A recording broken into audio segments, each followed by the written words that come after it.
औरतें भी तख्ता बड़ा मोबाइल रखे फिर रही हैं। इनके कौन से घोड़े पल रहे हैं, इनकी कौन सी घोड़ियां पल रही हैं जो मोबाइल के बगैर चोर ले जाएंगे?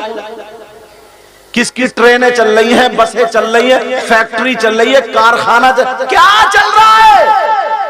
और अब्बा ना इतना सीधा है, इतना भोला है बेचारा, इसे कुछ पता ही। वैसे सीधा नहीं है, वैसे मेंढे बहुत काटी है इसने। किसी का रात को गन्ने कतर लाया, किसी का बरसीन काट लाया, भैंस अपनी पल रही है, बरसीन हाजी जी का कट रहा। ये सारी चीजें हैं, मगर सीधा और भोला काय में खैया खद्दर में कम से कम 50 घर ऐसे होंगे जिनकी जवान बेटियों पे मोबाइल होगा। आका फरमाते हैं 2 चीजों की हिफाजत कर लो, जन्नत की जमानत मैं लेता हूं। नंबर 1 ज़बान की हिफाजत कर लो, नंबर 2 शर्मगाह की हिफाजत कर लो। अगर इन 2 की हिफाजत कर ली तो जन्नत का हकदार हो जाता है। आज बताता हूं, कम से कम तुम्हारे गांव में 50 लोग ऐसे होंगे जो मरे हुए भाई का गोश्त खाते हैं, ऐसे ही गुनाह मिलता है। और औरतें तो 50 से 80 होंगी, 80 नहीं, मैं 80 की बात कर रहा हूं। औरतें 80 होंगी। सोच रहे होंगे यार इन्हें कैसे पता चला, मगर बात बिल्कुल सच्ची करूंगा। ये कैसी बात चल रही है जनाब? मरा हुआ भाई, कौन अपने भाई का गोश्त खाएगा?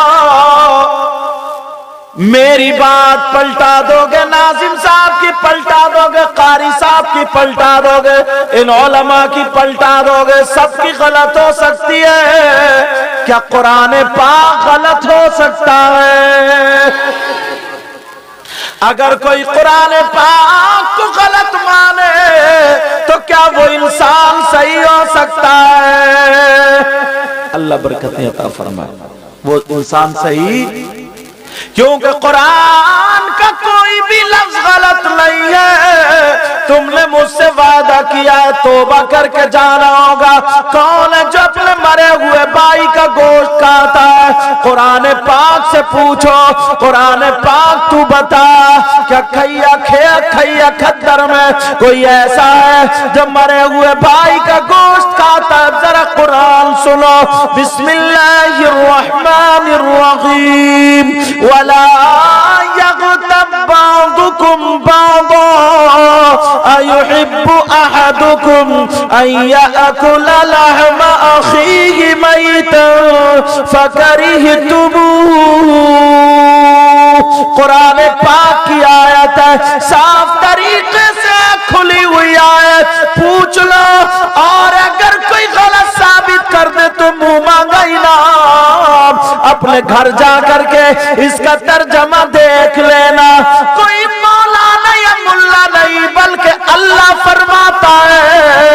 अल्लाह क्या कहता है सुनो, अगर कोई एक दूसरे की गीबत करता है, कोई एक दूसरे की चुगली करता है, कोई पीठ पीछे बुराई करता है, इस ज़बान के जरिए अगर किसी की बुराई करता है, गीबत करता है, चुगली करता है, मेरा मौला कहता है गीबत करने वाला, चुगली करने वाला, पीठ पीछे बुराई करने वाला ऐसा है जैसे मरे हुए भाई का गोश्त खाने वाला।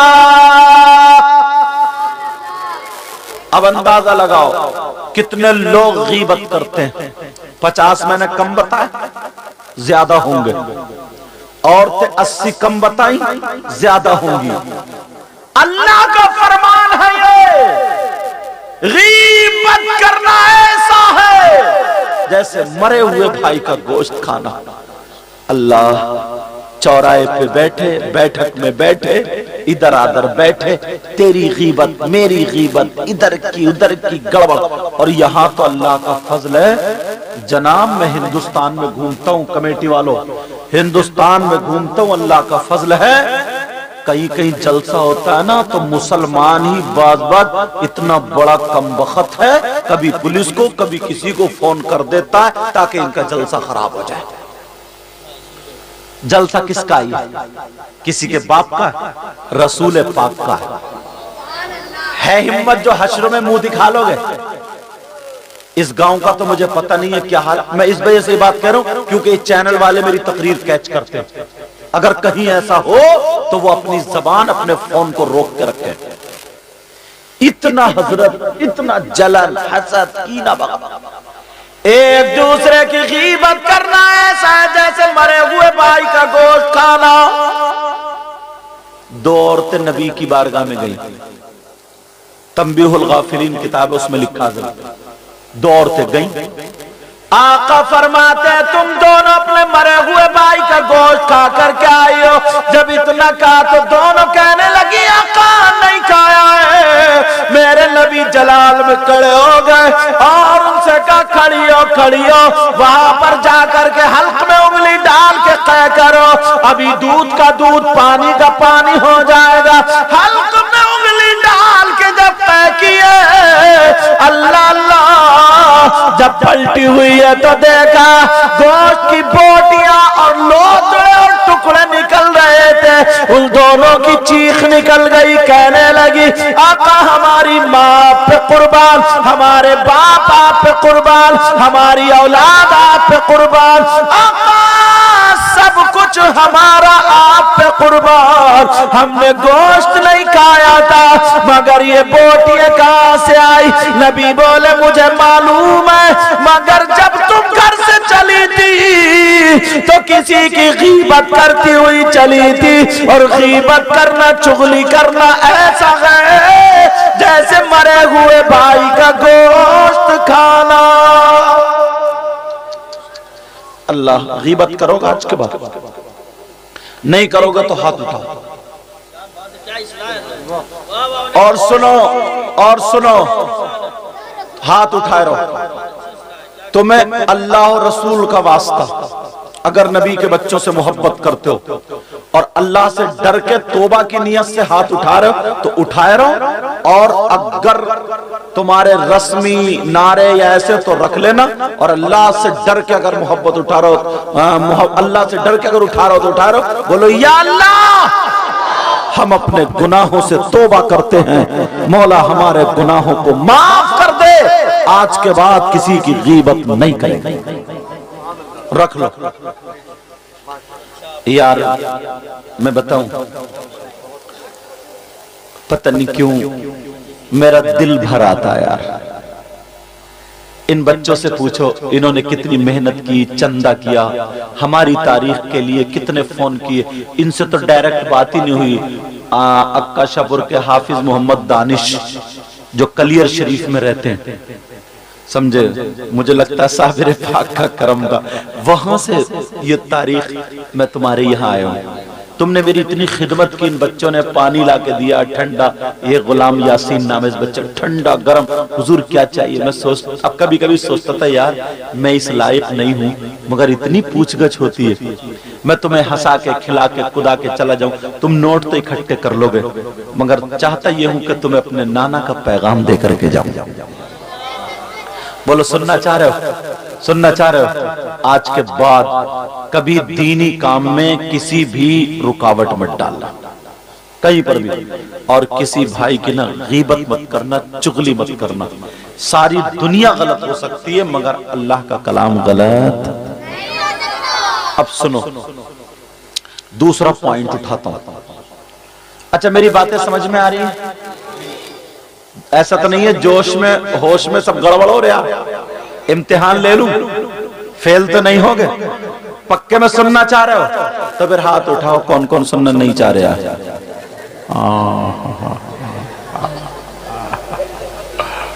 सही है, बिल्कुल बिल्कुल भी तुम फेल नहीं हुए।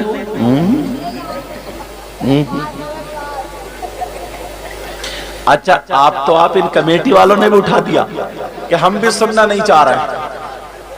ये जो बिल्ले डाले हुए, मैं तुम्हें इसलिए ये मैंने बात तफरीहन की ताकि तुम्हारा जहन फ्रेश कर दूं। अब दूसरा सबक पढ़ा रहा हूं, दूसरा सबक, क्योंकि ताकि तुम्हारी गुनूदगी और ये सब भाग जाए ना और जहन फ्रेश हो जाए। अब तैयार हो जाओ सुनने के लिए। ये कितने प्यारे लग रहे हैं बैठे हुए ना, ऐसा लग रहा है बिरयानी की प्लेट आने वाली है। बैठ रहे बैठ। अब वो दो बच्चे ऐसे लग रहे हैं जैसे दीवार रोकने के लिए पिलर खड़े करें। बैठ जा, बड़ी जल्दी बैठ गए, जल्दी। एक बात बताऊं, एक बात सुनो हजरत, जब मैं नेपाल गया ना, नेपाल तकरीर करने, सुनने की बात है, जब मैं नेपाल गया तो एक हकीम जी, उन्हें पता चला कि ये सैयद साहब है हजरत, तो वो बड़ी मोहब्बत से हाथ चूम रहे हैं, कभी कुछ कभी कुछ। हुजूर बोले किसी चीज की जरूरत, मैंने क्या बताओ यार कौन सी चीज मशहूर है, तो वो हकीम थे, उनको वही बातें याद। चोर होता तो उनको चोरी के गुण याद होते, कोई शराबी होता तो उसे पौए याद होते, ये सब बात। पहलवान होता उसे दाव याद होते। बोले हजरत यहाँ की सलाजीत मशहूर है। सलाजीत वो है जो पत्थर के आंसू है, मतलब मोम की तरह निकलती है पत्थर से, और उसे चने से आधी दूध में घोल करके अगर पियो ना तो घुटनों में दर्द नहीं होता, कमर में दर्द नहीं होता, पूरी रात खड़े रहो ना तो दर्द नहीं होता। तो मैं ये सोच रहा हूँ या अल्लाह, ये जो खड़े हैं इनके सलाजीत तो हाथ नहीं लग गई। इतनी देर से इनके घुटनों में दर्द ही नहीं हो रहा। आजा, वो सामने वाले कहाँ की सलाजीत पी के आए? नहीं, उन्हें इजाजत है, क्योंकि बैठ के मैं दिखूंगा नहीं। बैठ के अगर तुम भी बेटा अगर थक जाओ ना तो खड़े हो सकते हो, जब थक जाओ तो खड़े हो सकते हो। अच्छा, अब ये पक्का हो गया कि इन्होंने सलाजीत नहीं पी है, ये तो मानोगे ना। चलो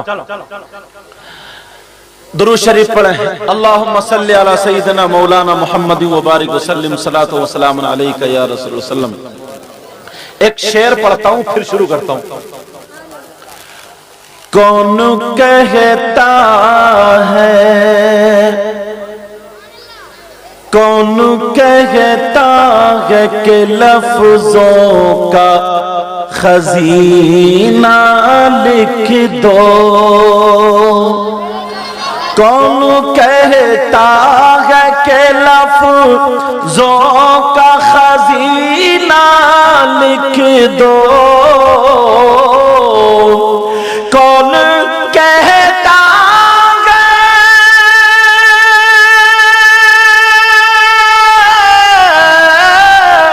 कौन कहता है कि लफ्जों का खजीना लिख दो,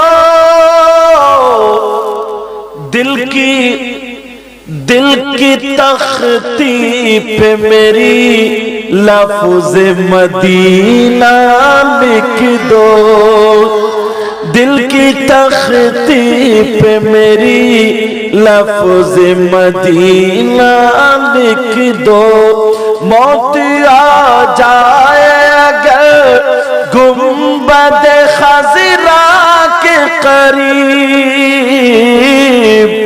मौत आ जाए अगर गुंबद खज़रा के करीब,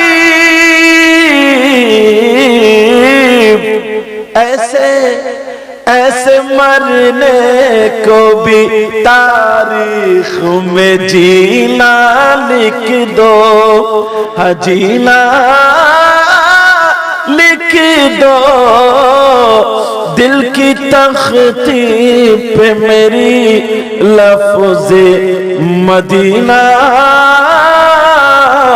लिख दो। मुझे लग रहा है शेर पढ़ने में तुम लोग उठ जाते हो। अल्हम्दुलिल्लाह।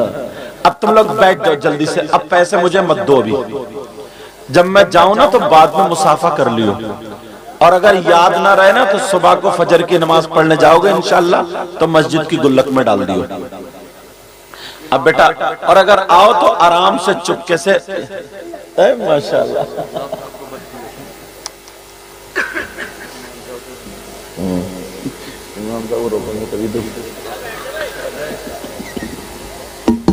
तवज्जो है ना।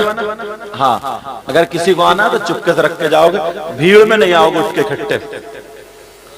तवज्जो रखो, गीबत वाली बात हो गई। हाँ माशाल्लाह, गीबत वाली बात हो गई। अब सुनो यार, एक शख्स और दुनिया में नजर आता है। हाँ तवज्जो बेटा, ध्यान रखो बेटा मेरी तरफ। एक शख्स और दुनिया में नजर आता है। मेरी बहनें बैठी हैं, मैं कैसे बताऊं, मगर बात ऐसी है हजरत, बताना पड़ेगी। माशाल्लाह, अल्लाह बरकतें फरमाए। बेटा बात मत करियो, कमेटी वालों, कमेटी बात मत करियो। एक शख्स कितना बुरा होगा वो, कितना, अल्लाह बरकतें फरमाए, कितना खराब होगा वो, कितना बेकार होगा वो। कौन यार, मुझे लगता है ना उससे बुरा तुम्हें हिंदुस्तान में कोई मिलेगा नहीं। मैं हदीस से उतारना चाहता हूं और फिर माहौल को पे बोलना चाहता हूं। कौन? जो अपनी मां पे गलत नजर डालता हो।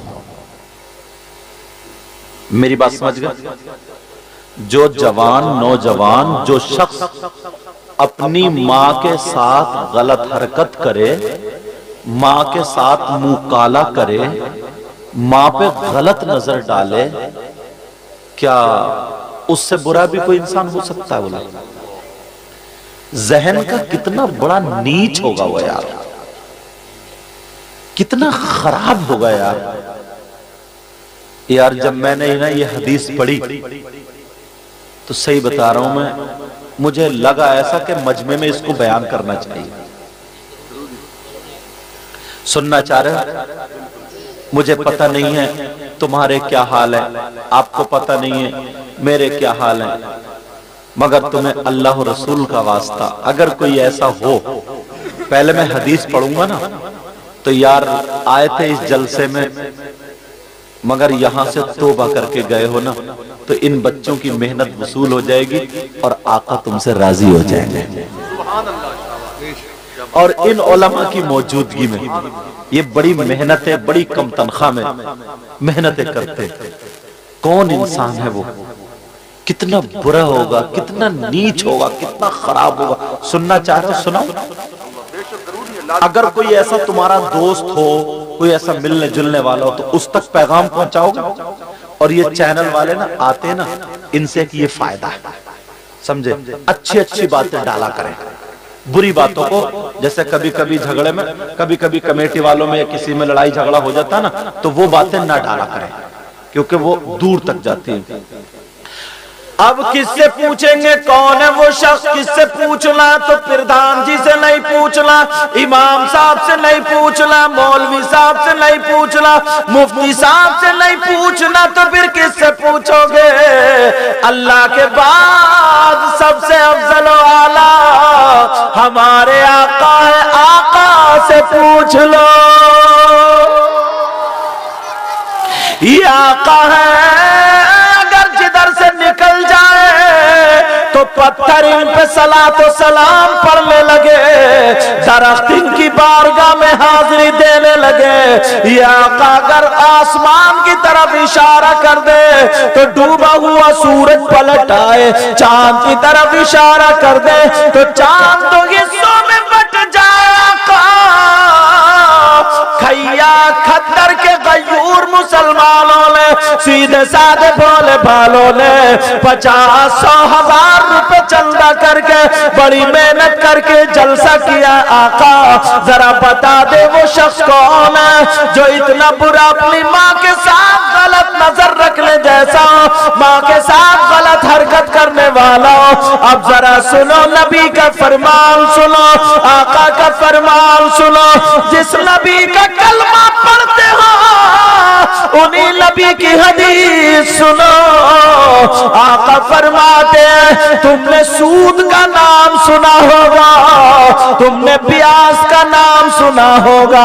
सूद जो लेते हैं, सूद जो देते हैं, सट्टा खेलने वाले, जुआ खेलने वाले, रिश्वत लेने देने वाले, सूद का कारोबार करने वाले, सुन ले नबी फरमाते हैं सूद का जो गुनाह है उस गुनाह के 70 दर्जे हैं। इतना बड़ा, इतना बड़ा, इतना बड़ा, इतना बड़ा, इतना बड़ा।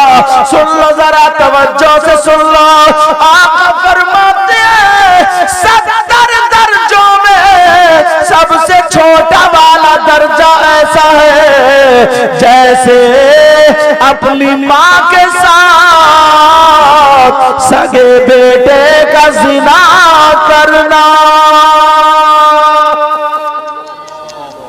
कितने लोग हराम का लुक़मा खा लेते, कितने लोग सूद का रुपया खा लेते, कितने लोग जुआ खेल लेते। अब तो मोबाइल पे जुआ चल रहा है, बक्की बात पे जुआ चल रहा है, और क्रिकेट पे जुआ चल रहा है, सट्टा लगाया जा रहा है, हराम का लुक़मा ज़बान में मुंह में आ रहा है।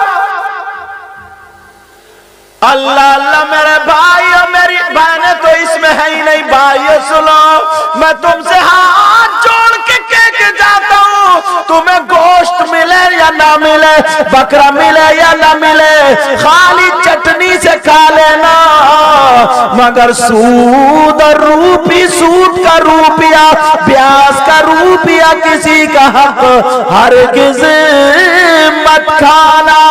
नबी फरमाते हैं सूद और ब्याज का गुनाह ऐसा है जैसे सगे बेटे का मां के साथ मुंह काला करना।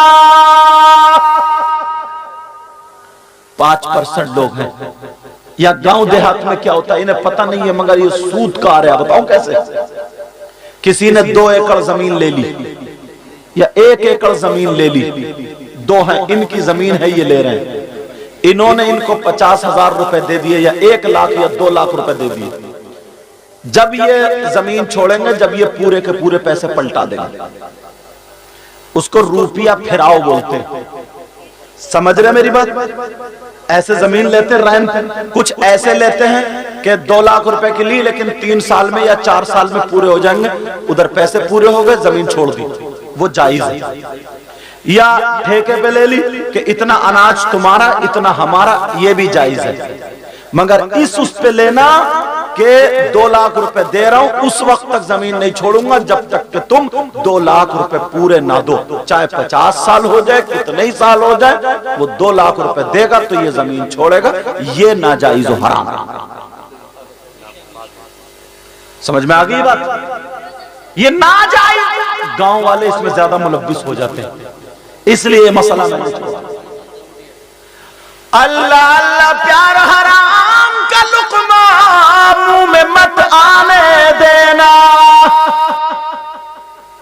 कितने लोग ऐसे कहते हैं यार हमारी दुआएं कबूल नहीं हो रही, इतनी दुआ मांग रहे हैं, इतनी दुआ कबूल। यार नबी से तो एक मर्तबा पूछा होता तुमने, सबसे पूछते हो दुआएं कबूल नहीं हो रही, और अब तो ये कहते ही नहीं है दुआ कबूल नहीं हो रही ना। अगर किसी की तबीयत खराब है या कोई हादसा हो जाए, कोई बात हो जाए ना, तो रोता हुआ आएगा, उसका दोस्त मिलने जाता है, मालूम है क्या कहता है? ये कहता है यार पता नहीं अल्लाह ताला को मेरी कौन सी बात बुरी लग गई। इससे ये पूछो तेरी अच्छी कौन सी थी, अच्छी कौन सी थी? अब भी ये इसका नजरिया देखो, ये कह रहा पता नहीं अल्लाह ताला मेरी कौन सी बात से नाराज हो गया। इससे ये पूछो तूने कौन सा ऐसा काम किया जिंदगी में जिससे अल्लाह राजी होता है। गिरेबान में झांक के देखना चाहिए। आधा घंटा अगर मिलता है, आधा घंटा चौराहों पे बैठता है, बाज ऐसा है ना इनमें, उसका दिल जो लगता है कहां लगता है? जहां चौराहों पे झूठ बोला जाता है, लड़ाइयों की बातें होती हैं, झगड़ों की बातें होती हैं, कि कोई बुजुर्ग होता है ना तो उसको छेड़ा जाता है, फिर वो माँ बहन की गालियां बकता है, नौजवान पे ठिट्टे मारते हैं, कहते हैं वाह वाह, उसकी कोई चिड़ निकाल लेते हैं, उसे घर तक रपटाते हैं, सब हंस रहे हैं दांत फाड़ के। अल्लामा ज़मख़शरी फरमाते हैं अगर आधा घंटा मिले, 1 घंटा मिले, मैं तुम्हें आज रास्ता बता देता हूं। रास्ता देखना चाह रहे हो? बोलो रास्ता देखना चाह रहे हो? आधा घंटा अगर 1 घंटा मिले तो वुजू बनाओ, पाक तो रहते ही, मस्जिद में जाकर के बैठ जाओ, क्या करो, नमाज का टाइम हो या ना हो, मस्जिद में जाके बैठ जाओ। अल्लामा ज़मख़शरी फरमाते अगर कोई मस्जिद में जाकर के बैठ जाए, नमाज का टाइम भी नहीं है, कुरान भी नहीं पढ़ रहा है, तस्बीह भी नहीं पढ़ रहा, खाली मस्जिद में बैठा है, तो अल्लामा ज़मख़शरी हदीस नकल करते हैं और कहते हैं अगर जो मस्जिद में बैठा जितनी सांसें लेगा, हर हर सांस पे अल्लाह ताला उसे 400 नेकियां अता फरमाएगा। कितनी नेकियां बोलो? अपने तो नेकियों के गोदाम भरे होंगे जो चौराहों पे हंसी मजाक टिकटे चल रहे हैं।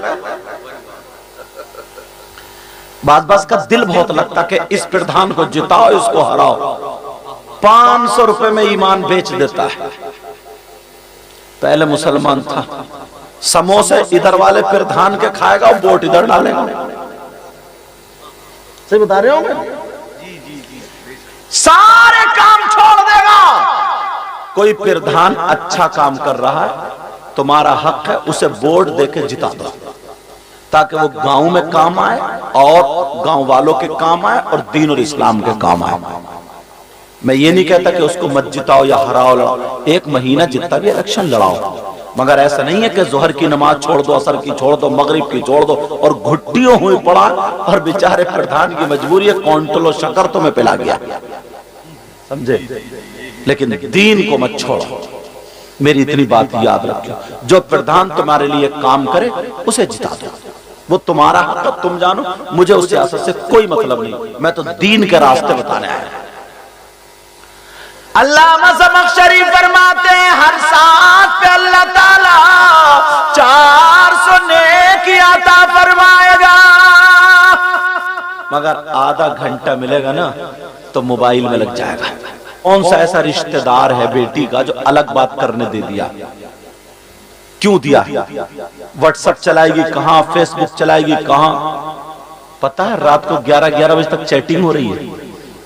कितनी मुस्लिम लड़कियां गैर मुस्लिमों के साथ मोबाइल के जरिए टच हो गई हैं, और कितनी गैर मुस्लिम लड़कियां मुस्लिम लड़कों के साथ मोबाइल के जरिए टच हो गई हैं।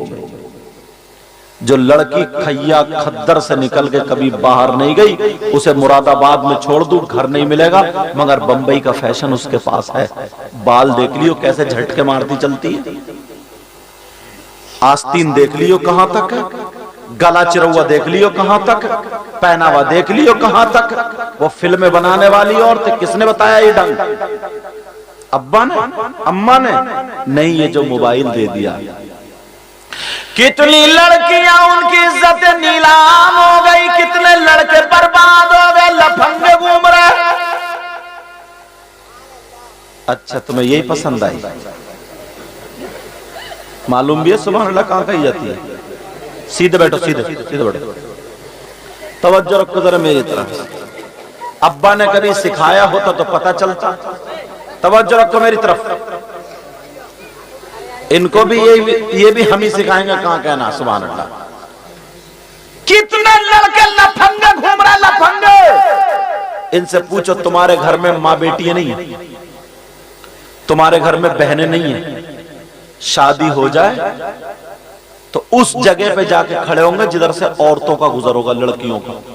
इस लफंगे से ये पूछो, तू जो बाल में कंगा लगा के, गले में चैन, हाथों में ये चूड़ी कड़े पहन के जो रास्ते में खड़ा, किसके लिए खड़ा था? अगर तेरी बहन आ गई तब भी उसके कौन ही मारेगा? अम्मा आ गई उसके कौन ही मारेगा? चच्ची आ गई तो कौन ही मारेगा? यार कुछ तो सिखाओ। बेटी को मोबाइल की जरूरत नहीं, अगर इन्हें देना तो दीनी किताब दो, इस्लामी किताब दो। आज ये जो फैशन पहने, फैशनीले कपड़े जो पहने फिर रही है, आज ये जो मेकअप में लदी फिर रही है, आज बेहयाई की चादर ओढ़े पड़ी है, किसी को शर्म हया गैरत नहीं है। पुरानी औरत से देख लो, अपने भाई के सामने खड़ी नहीं होती थी, ये अपने बाप के सामने दुपट्टा यहाँ लगा लेती है, अपने भाई के सामने दुपट्टा इधर लगा लेती है, अपनी माँ के सामने दुपट्टा इधर लगा लेती है, अपने चचा चाऊ खालू मामू कोई टोकने वाला नहीं है। मैं तुमसे कह करके जाऊंगा, याद रखो ये माँ बाप की जिम्मेदारी है। कोई मौलाना हमारी बेटी को दुपट्टा नहीं उड़ाएगा, कोई इमाम साहब दुपट्टा नहीं उड़ाएंगे, कोई पीर साहब दुपट्टा नहीं उड़ाएंगे, ये माँ बाप की जिम्मेदारी है। माँ बाप जरा तुम हदीस सुनो, ऐसी हदीस सुनाने जा रहा हूँ, तुम्हारा कलेजा मुंह को आ जाएगा, तुम्हारे दिन में तारे नजर आ जाएंगे। जरा सोचो, आज शादियों में जो तुम्हारी बेटियां ऐसे दुपट्टा इधर आधा टांग लेती है, उनका जिस्म छुपता नहीं है, जो बाल फैला करके चल रही है। और बात जगह तो ऐसा है, अगर बारात आती है, फूलों की डलिया हाथ में ली, स्वागत के लिए खड़ी है, वेलकम के लिए खड़ी है, जैसे नाचने वाली पहले खड़ी होती थी, जैसे कोटे पे अपना जिस्म बेचने वाली खड़ी होती थी। अरे तू मुसलमान है, तेरी शर्म आया गैरत कहां चली गई है? तेरी 18 साल की बेटी जो ये इस्तकबाल के लिए खड़ी है, तेरी 15 साल की बेटी जो फूल लेकर के खड़ी है, स्वागत बारातियों का कर रही है, दूल्हा पे फूल मार रही है, साड़ी पहन के आ रही है, न माँ बोल रही है न बाप बोल रहा है, मगर मेरे नबी क्या बोले हैं जरा सुनाओ। इन कमेटी वालों को मुबारकबाद देना कि इन्होंने ये जलसा किया है, ये हदीस हम तक पहुंची है। बाप सुनो, जिनकी बेटियां आवारा घूम रही है, जिनकी बेटियां फैशनीले कपड़े पहनी है, जिनकी बेटियां इस्तकबाल कर रही है, जिनकी बेटियां अपना जिस्म दिखा रही है, नबी फरमाते हैं क़ाल क़ाल रसूलुल्लाह सल्लल्लाहु तआला अलैहि वसल्लम सलासा ला यदखुलूनल जन्नह अल आक़िल वालिदैहि वद्दयूस वरजुलतुन निसा। नबी फरमाते हैं, मैंने हदीस इसलिए पढ़ दी ताकि कोई ये ना कह दे अपनी तरफ से बाप बता के चले गए। नबी कहते हैं 3 लोग जन्नत में नहीं जा सकते। ये कौन कहता है? कोई मौलाना नहीं कहता। आका फरमाते हैं 3 लोग जन्नत में नहीं जा सकते, और नबी जिसे रोक दे कोई मौलाना जन्नत में नहीं ले जा सकता, नबी जिसे रोक दे तो कोई पीर जन्नत में नहीं ले जा सकता, अगर नबी जिसे रोक दे तो कोई इमाम जन्नत में नहीं ले जा सकता, अगर नबी जिसे रोक दे कोई आलिम मुफ्ती जन्नत में नहीं ले जा सकता, अगर नबी रोक दे तो उसकी नमाजें जन्नत में नहीं ले जा सकती, नबी रोक दे उसके हज जन्नत में नहीं ले जा सकता, नबी रोक दे उसकी ज़कात नहीं ले जा सकती, नबी जिसे मना कर दे उसका जलसा जन्नत में नहीं ले जा सकता, जिसे नबी मना कर दे कोई दुनिया का माइकलाल उसे जन्नत में नहीं ले जा सकता, नबी जिसे रोक दे किसी का बाप जन्नत में नहीं ले जा सकता। नबी फरमाते हैं 3 लोग जन्नत में नहीं जा सकते। एक तो माँ बाप का नाफरमान जन्नत में नहीं जा सकता, जिसकी बेटियां दुपट्टा शादी में यहाँ लगा लेती है वो माँ बाप सुन ले, जिसकी बेटियां सरों से दुपट्टा उतार के फेंक देती है वो माँ बाप सुन ले, जिनकी बेटियां चूड़े लगा करके अपना जिस्म दिखा रही है वो माँ बाप सुन ले, जिनकी बेटियां मोबाइलों पे चैटिंग कर रही है वो माँ बाप सुन ले, जिनकी बेटियां फैशनीले कपड़े पहन रही है वो माँ बाप सुन ले। नबी फरमाते हैं जिसकी बेटियां आवारा घूम रही हो, जिसकी बेटियां फैशनीले कपड़े पहन रही हो, जिनकी बेटियां बेपर्दा घूम रही हो, जिनकी बेटियां मोबाइलों पे गैर लड़कों से बात कर रही हो, फिल्में देख रही हो, मूवीज देख रही हो और लोगों से टच हो रही हो, तो नबी फरमाते हैं वो माँ बाप दयूस है और आका फरमाते हैं दयूस जन्नत में नहीं जा सकता। नबी ने रोक दिया तुम्हारी नमाजें नहीं ले जा सकती, नबी ने रोक दिया तुम्हारा हज नहीं ले जा सकता, बेटियों की वजह से नबी फरमाते हैं वो माँ बाप जन्नत में नहीं जा सकते हैं, और नबी जिसे मना कर दे कोई माई का लाल जन्नत में नहीं ले जा सकता। कभी सोचा, कभी गौर किया? मैं जानता हूं तुम्हें ये मेरी बात कड़वी लग रही है, मुझे मालूम है तुम्हें ये बात मेरी बुरी लग रही है, क्योंकि कोई घर अब ऐसा है ही नहीं, कोई घर ऐसा नहीं है हज़रत, कोई घर ऐसा नहीं, चाहे वो कमेटी वाले हो या मैं हो या तुम हो, कोई घर अब ऐसा नहीं है जिसकी बेटियां जवान हो और फैशनीले कपड़े न पहन रही। शादियों में देख लो, अल्लाह, बच्चियों को तो छोड़ो 15-16 साल की, 40-40 साल की अधेड़, बूढ़ी घोड़ी नई लगाम, पुरानी दीवार नया पैंट, ब्यूटी पार्लर पे जा रही है, झुर्रियां खत्म कर रही है, चेहरे की झुर्रियां। तेरी झुर्रियां तो ना कब्र में देख कितनी पटापट, जब गुर्ज पड़ेगा तो पता चलेगा। शर्म हया गैरत उठा के रख दी है यार। मेरे नबी की बेटी फरमाती है सैयदा फातिमा,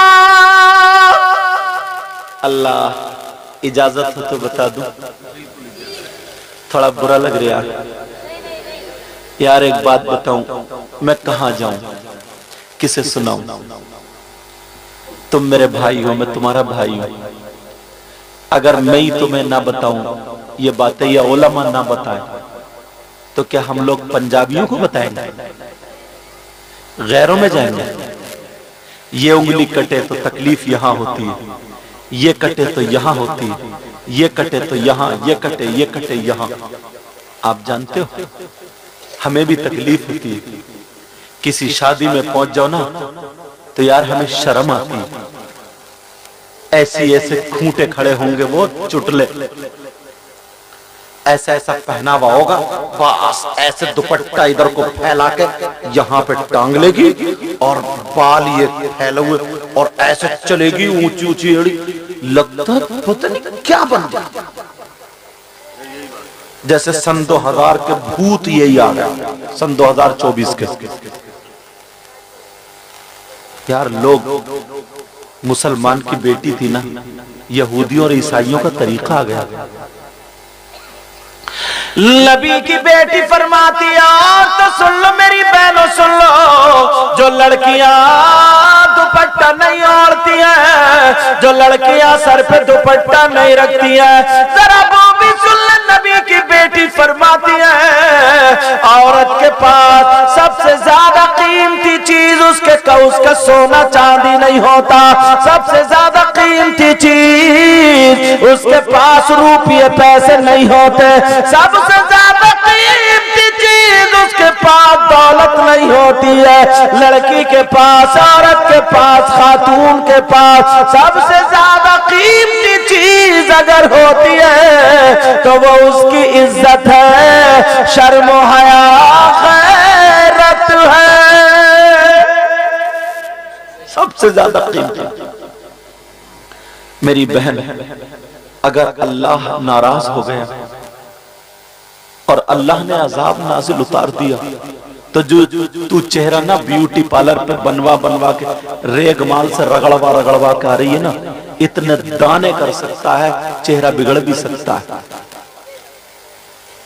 एक लड़की, तवज्जो है ना, मुझे रिवायत याद है, मैंने बहुत तकरीरों में बयान किया था। एक लड़की लाहौर के बराबर में एक बस्ती जिसका नाम पस्ता है, वहां का ये वाकया रिसाले में मैंने पढ़ा। उस गांव में एक लड़की थी जिसका न कोई भाई था न बहन थी, अकेली लड़की थी, माँ बाप की बड़ी लाडली थी, बड़ी प्यारी थी, बड़ी मोहब्बत से माँ बाप रखते थे।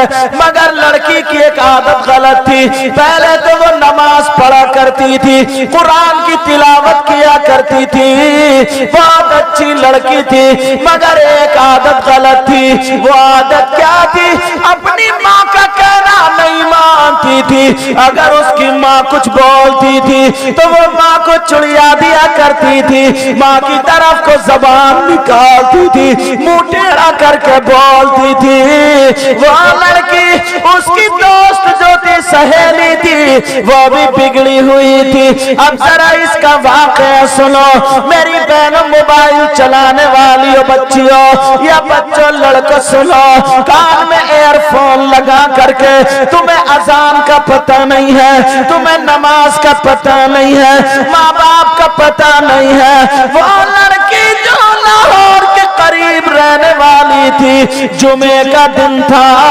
16वां सिपारा पढ़ रही थी। जुमे की नमाज के बाद तख्त पे बैठी हुई वो लड़की कुरान की तिलावत कर रही थी। माँ उसका चूल्हा बना रही थी, मिट्टी का चूल्हा माँ बना रही है। लड़की 16वां सिपारा पढ़ रही है। तकरीबन आधा सिपारा हो गया। दौर नया नया टीवी का दौर था। उस वक्त नई नई टीवी चली थी। अल्लाह अल्लाह उसकी सहेली दौड़ती हुई आई, भागती हुई आई और आकर के कहने लगी, ओ मेरी बहन। आके उसके गले में हाथ डाल के चिपट गई, उसकी कौलियां भर ली, प्यार करने लगी और कहने लगी, मेरी सहेली सुन ले, तुझे मैं अपनी जान से ज्यादा प्यार करती हूँ, मैं तुझसे मोहब्बत करती हूँ, मैं तुझे बहुत अच्छी समझती हूँ, तू मेरी बहन जैसी है। का बात बता, बात क्या है? इसने कुरान को बंद कर दिया। अच्छा खासा कुरान पढ़ रही थी लेकिन कुरान को बंद कर दिया। वो कहने लगी, बात बता। अब वो बोली, क्या बोली जरा सुनो, मोबाइल चलाने वालियों सुनो। वो लड़की कहने लगी, मेरे घर में टीवी चल रही है, अच्छे अच्छे गाने आ रहे हैं, फिल्में आ रही है। ये उसका कहना था, नकल कुफ्र कुफ्र नबाशत। अल्लाह अल्लाह। वो कहने लगी, मैं अकेली नहीं देख सकती, तुझे बुलाने आई हूँ, चल मेरे साथ चल के गाने सुन ले, टीवी देख ले जो कुछ आ रहा। वो लड़की कहने लगी, कैसे जाऊं, मेरे सामने कुरान रखा है, मैं कुरान छोड़ के कैसे जाऊं, मेरा सिपारा भी पूरा नहीं हुआ, मैं कुरान शरीफ पढ़ रही हूँ। इतना कहा तो उसने उस लड़की के सर पे हाथ मारा और मार के कहने लगी, अरे पगली तू कब सुधरेगी, जरा सोच सोच, अगर टीवी में गाने निकल गए तो तू क्या करेगी? अरे कुरान कोई भागा थोड़ी जा रहा, इसे बाद में भी तू पढ़ लेना, ये कुरान कोई खत कहीं को चला थोड़ी जाएगा, ये तू अपना सिपारा बाद में पूरा कर लेना। उसकी समझ में आ गई, उसने कुरान छोड़ा, सहेली के साथ चल दी है, गाने सुनने जा रही है, टीवी देखने जा रही है। माँ खड़ी हो गई, कहने लगी, नहीं मेरी बेटी, मेरे दिल के टुकड़े, मेरी आंखों की ठंडक, मेरा सुकून चैन करार मत जा, मेरी शहजादी मत जा, अरे मत जा, अल्लाह का कलाम छोड़ के मत जा। देखिए तेरी दोस्त नहीं है, ये दोस्त की शक्ल में शैतान है, तू अपना सिपारा पूरा कर ले। का माँ मेरी सहेली आई है, काम सहेली नहीं है बल्कि ये शैतान है। वो लड़की कहने लगी, देख तेरी माँ कितना कितना बुरा कह रही है।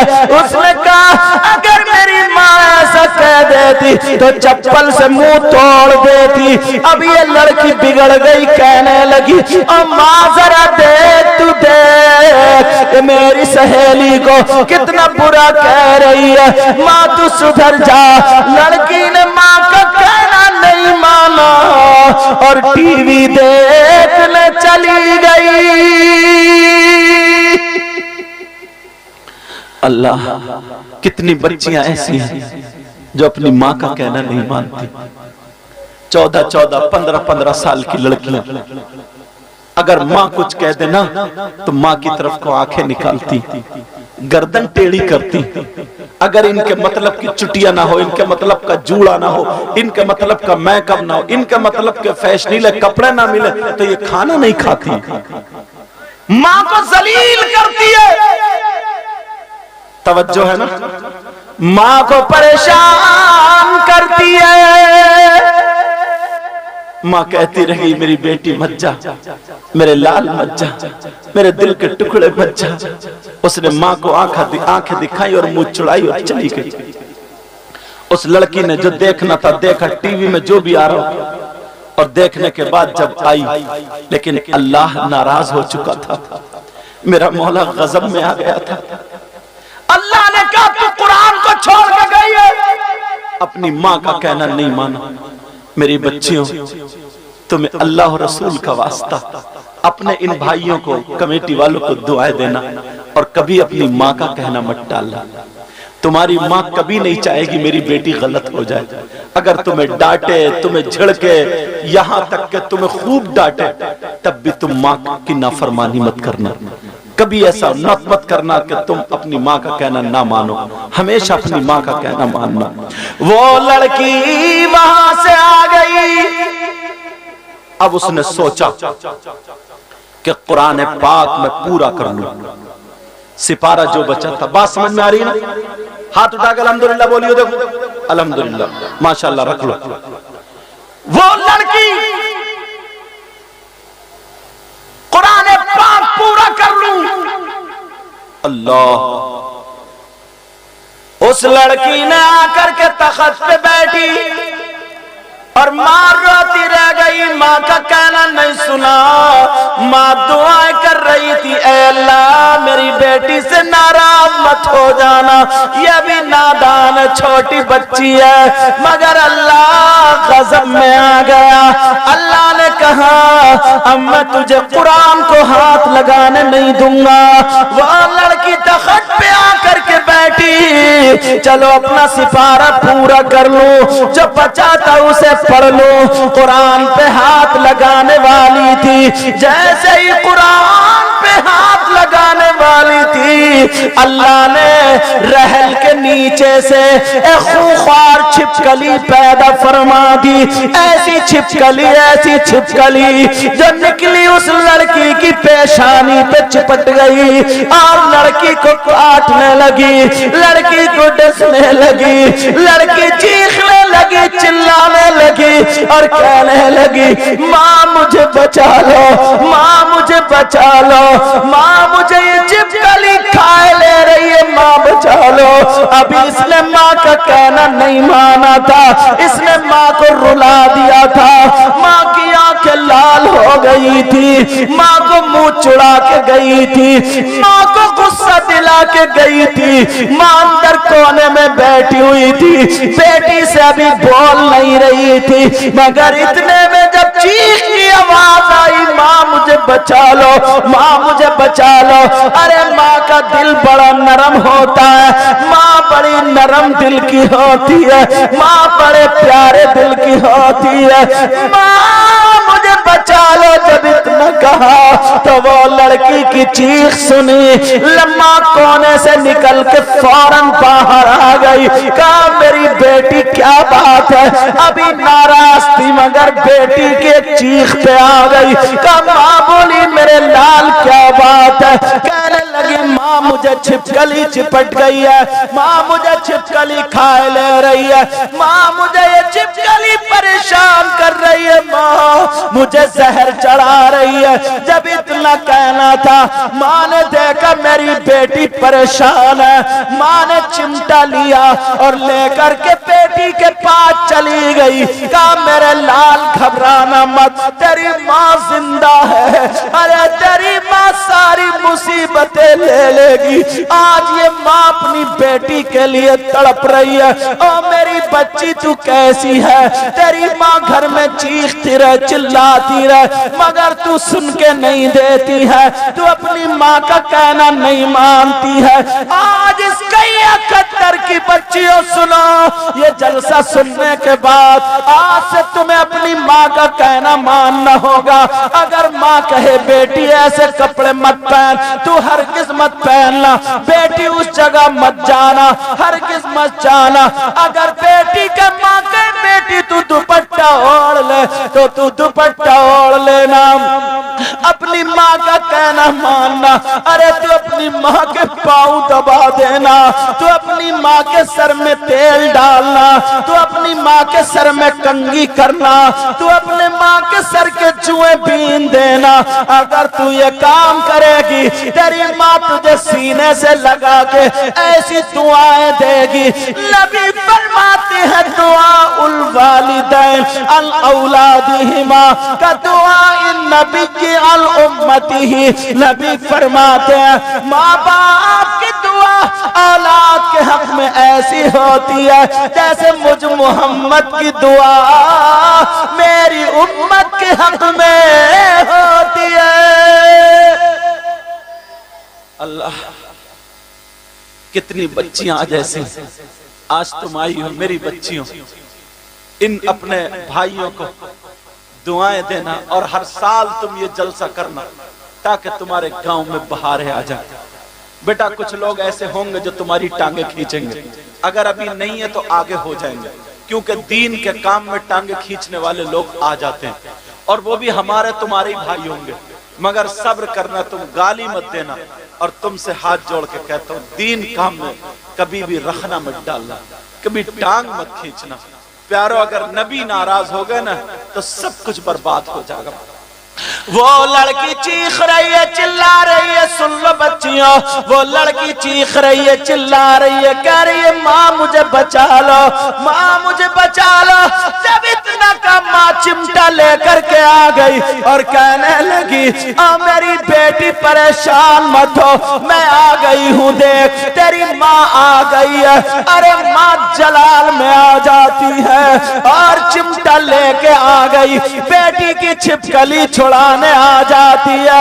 अगर छिपकली होती तो माँ छुड़ा देती, मगर छिपकली नहीं, वो तो छिपकली की शक्ल में अल्लाह का अजाब था। जैसे ही माँ आई है, अल्लाह की कुदरत से उस लड़की के पूरे जिस्म पे छिपकली छिपकली हो गई, तख्त पे छिपकली छिपकली हो गई, चारों तरफ छिपकली है। अब तो लड़की को काट रही है, लड़की को डस रही है, लड़की को जहर चढ़ा रही है, लड़की के गालों पे छिपकली, लड़की के माथे पे छिपकली, लड़की के जिस्म पे छिपकली, हाथों पे छिपकली, और नोच नोच के खा रही है। वो लड़की कह रही है माँ, माँ मुझे बचा लो, माँ, माँ मुझे बचा लो माँ। अरे पूरे तख्त पे छिपकली छिपकली है, अब माँ कैसे बचाए? माँ भी रो रही है, कह रही है अल्लाह, ऐ अल्लाह मैं कितनी मजबूर हूँ, मेरी अकेली बेटी आज मेरे सामने तड़प रही है, इतनी छिपकली लपक रही है, अगर माँ आई तो माँ के ऊपर भी चढ़ जाएंगी। दूर से चिमटा लिए खड़ी है, वो लड़की चीख रही है माँ मुझे बचा लो। अरे घंटों वो छिपकली काटती रही और लड़की चीखती रही, मोहल्ले के लोग इकट्ठे हो गए।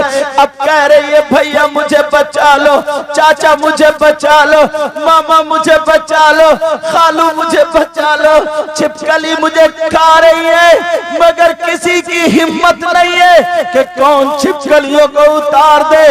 लड़की फूलने लगी, लड़की का जिस्म नीला पड़ गया, लड़की को इतना जहर चढ़ा, इतना जहर चढ़ा, लड़की फटने के करीब हो गई, जिस्म पे इतने दाग हो गए, और पेशानी वाली छिपकली ने काटा, लड़की मर जाती है।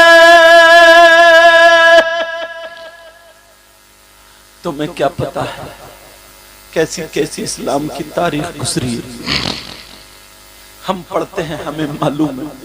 इन उलमा से पूछो मेरे भाइयों, कुछ लोग कह देते हैं जलसों से क्या मिलता है, जलसों से ये मिलता। बच्चों, नौजवानों, अल्लाह के वास्ते अपने बाप को कभी मत सताना। बच्चियों, तुम भी अपनी माँ का कहना मत टालना। मैं इस्लामी रिश्ते का तुम्हारा भाई आज दिल की बातें तुम्हें कह के जा रहा हूं। यार वो लड़की तड़प रही है, कह रही है माँ मुझे बचा लो, फूल गई, जहर चढ़ गया, जिस्म उसका काला हो गया, खूबसूरत रंग की थी, जहर की वजह से नीली हो गई।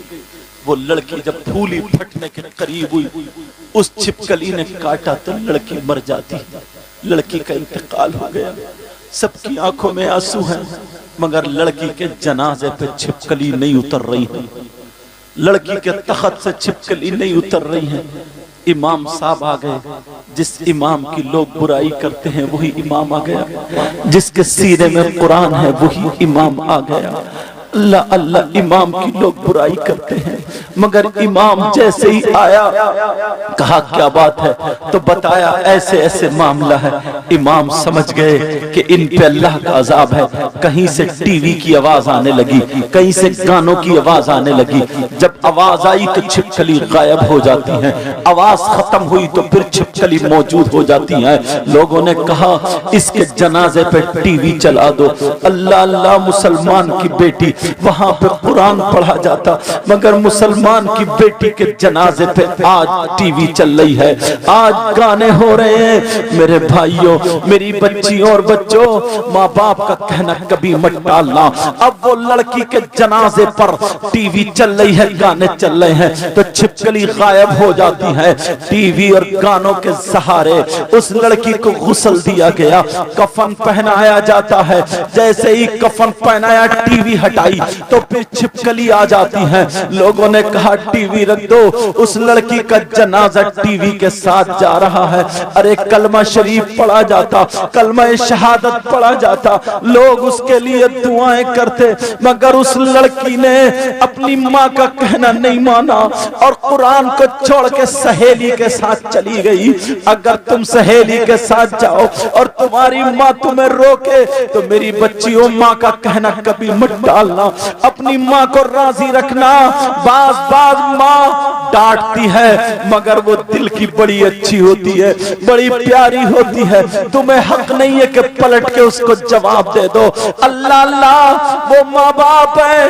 अब उस लड़की का जनाजा टीवी के साथ जा रहा है, सारे लोग कह रहे हैं देखो तू कर रहे हैं, गैर अपने तो अपने गैर भी, गैर मुस्लिम कह रहे हैं मुसलमानों का जनाजा आज हमने पहली मर्तबा देखा है, जो गानों के साथ जा रहा था, जो टीवी के साथ जा रहा था।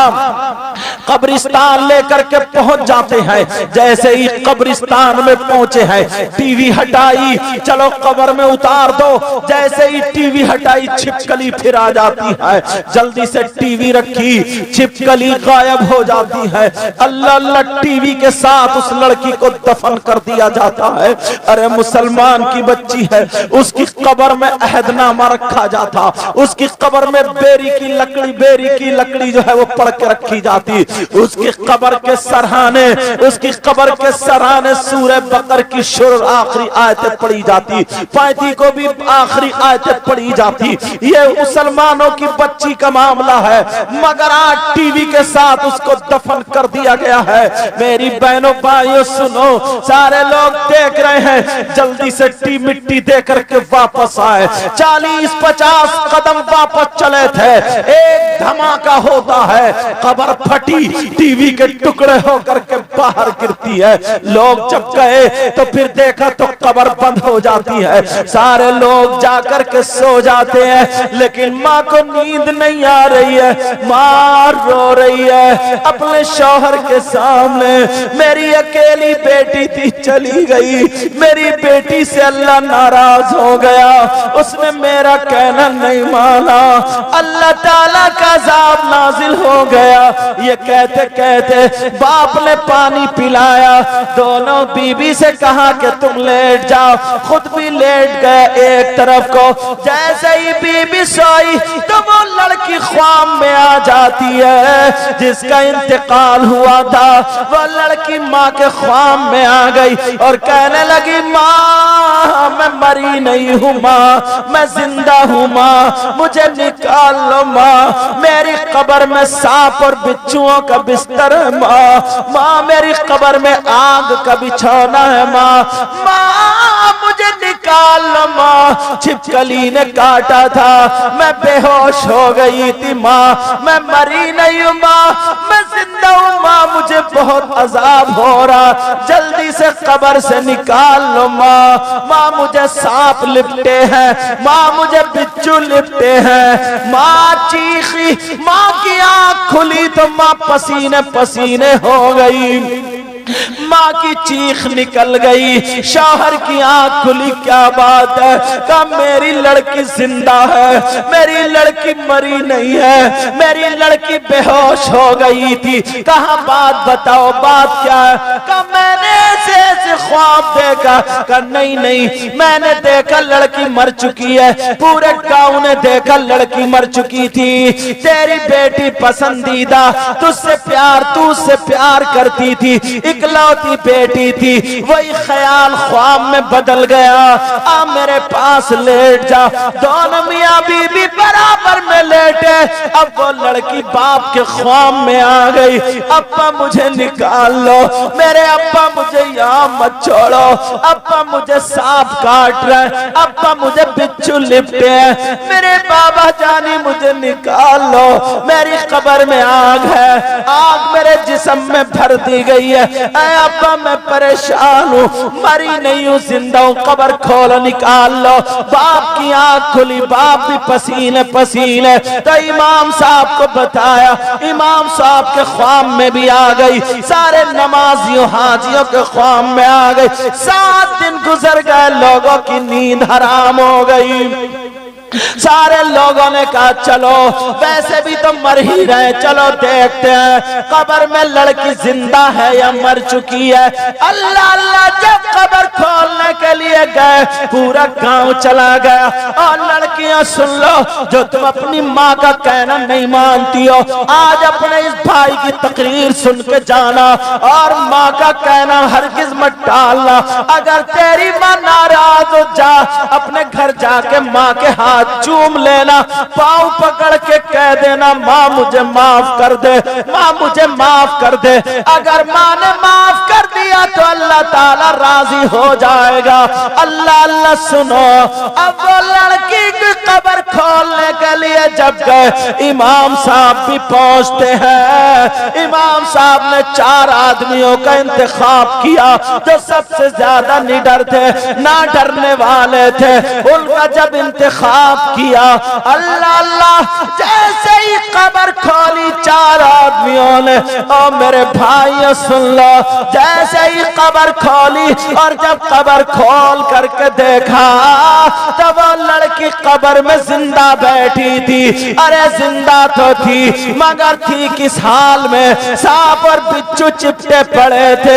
एक सांप तो 4 मुंह वाला था, 2 मुंह नीचे को, 2 ऊपर को थे। और वो लड़की के पांवों से लपेटा मार के, कमर में लपेटा मार के, सीने पे लपेटा मार के, गर्दन में लपेटा मार के, ऊपर वाले मुंह से उसके नाक के नथने पकड़े था और दूसरे मुंह से जबान की जड़ें पकड़े हुए था।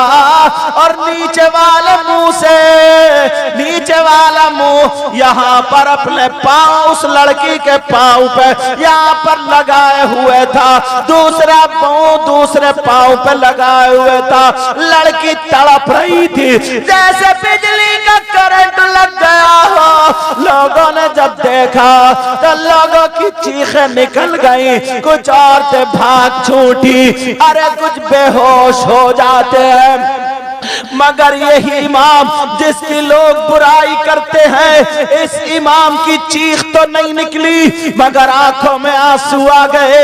यही इमाम, इसने जब देखा अज़ाब इलाही तो इसे नबी याद आ जाते हैं। इसने पढ़ा था, नबी ने फरमाया अगर कहीं तूफान आए तो अजान पढ़ो, अगर कहीं बीमारियां नाजिल हो तो अजान पढ़ो, अगर कहीं जलजले आए तो अजान पढ़ो, अगर किसी घर में जिन्नात हो तो अजान पढ़ो, अगर कहीं बलाएं उतरे तो अजान पढ़ो, तूफान आए अजान पढ़ो, बारिश के किसी भी शक्ल में सैलाब आए तो अजान पढ़ो, अगर कहीं पे अल्लाह का अज़ाब नाजिल हो तो अजान पढ़ो। इसी इमाम ने अपने कानों में उंगलियां लगाई और आंखों को बंद कर लिया।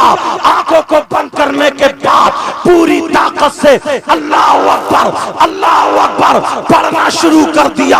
अशहदु अन ला इलाहा इल्लल्लाह। जब पूरी अजान पड़ी, ला इलाहा इल्लल्लाह पे इमाम आता है। आंख खोल के जब देखा तो तो इमाम की अजान से कब्र का अजाब सारे का सारा खत्म हो जाता।